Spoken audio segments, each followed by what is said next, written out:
What is up, everyone? Good morning. It is March 4th, and the market is still dropping like a rock. We had another pretty heavy downside day yesterday um, from a little pop. We discussed that in the pre market analysis that although things were looking pretty good on the pre market, there was a few areas of interest for the sellers to kind of take control, and boy did they ever do that yesterday, and they slapped this thing down pretty aggressively on the back of more tariff talks, more trade war talks, and we're starting to see something that's very similar to what had happened 2018 2019 period, or I should say 2017 period, when there was a trade war and Trump was at the epicenter. It seems that he's not right now all about the stock market, and President Trump's 25% tariffs on imports from Canada and Mexico have gone into effect today,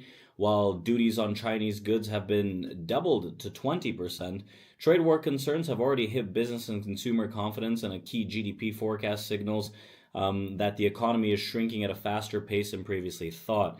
Another factor to that is Q1 GDP expectations and estimates from the Atlanta Fed were triggered at around negative 2.8 from yesterday's data. So there are a lot of concerns underneath the hood, and everything doesn't look all rosy as we've toppled over and skimmed the most recent highs with this continuous downside press. A lot of it led by big tech. And surprisingly, breadth on the overall scheme of things, right, if we exclude big tech, isn't that bad, honestly. So we're starting to see just the majority of, or I guess the market is down on a minority of the names that are taking a pretty big beat down from the Mag 7s.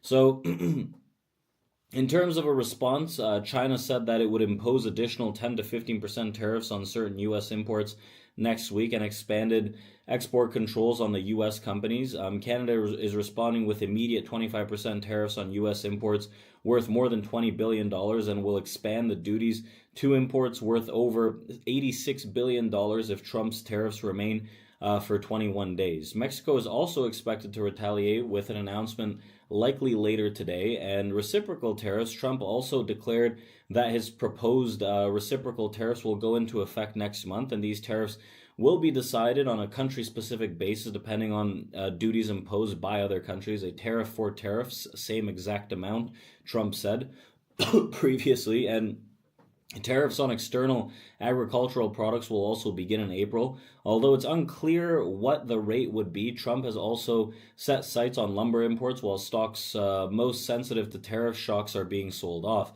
So economic indicators show a sharp deterioration with significant drops in GDP and consumer spending, increasing the odds of a recession right now.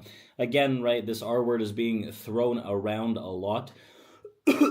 With current market fear, many analysts do see this as a dip buying opportunity, but we do have to see a little more information as these things shape up. Right now, it's been constant selling and constant unwind, specifically in big tech names and the larger constituents of this market, as we've rolled over a little, and things have seen a decent little shockwave. So I do have swings to the upside. I'm probably going to buy lower, right? I'm not that concerned about this massive, let's say 20% downside move realistically. I think that we're probably not at a bottom, but we're fairly near one where the market is probably going to keel over just a bit more before finding some support. We haven't seen extreme fear. We haven't seen extremely oversold breadth, which is a concern, which could allow this price action to actually trickle lower. But I'm under the impression that we have a decent turning point throughout all of this at better valuations when the dust settles a little more, which in effect, right, I think that overall the U.S. and political staff members don't necessarily want to see this thing get murdered, but more so looking for better valuations, as still tech is fairly underweight. So right now there is current downside momentum. I could see downside continuously expanding. I'm not blind to that. I think there could be more as long as the S&P remains oh my god as long as the S&P remains under 5850, 5875, I think that honestly those two areas present more downside where we could see that 5800 area and potentially lower. Last time around, this was, I believe, in November, if I'm not mistaken. My thoughts were that we see sweep under 5800, we head fake, and then we start rebidding. Honestly, until we start shifting structures and accepting the distributions higher, it's not worth me trying to call this bottom right now. Just taking little nibbles on longer positions and whatnot. Adam, yeah, I do trade full time. So, with today's session, I wouldn't necessarily be surprised to see if there is more sell side continuation on this. Tariffs taking into effect, we see pre-market downside momentum. I only want to remain bullish realistically if we can get movements above 58.75, which is a decent, it's like 40, 50 points away. But that's going to be the trigger for the upside reversal for me, or any head fakes that happen under 5800 that get rebid. Those are kind of criteria. Otherwise, like, I'm positioning myself to look for some of that short momentum to kind of turn things back around to the downside, because we're so freaking close to that 5800. NASDAQ has swept its lows. It's completed the poor lows from November. I don't see why the S&P can't. And you know what? If they start rebidding it, that's fine too. I'm willing to look for that upside momentum. I just don't think that it's something that the market's looking for right now, with this constant passive selling day in and day out with some bids here and there, but general downside momentum. So, oh my God, I'll leave you guys with that.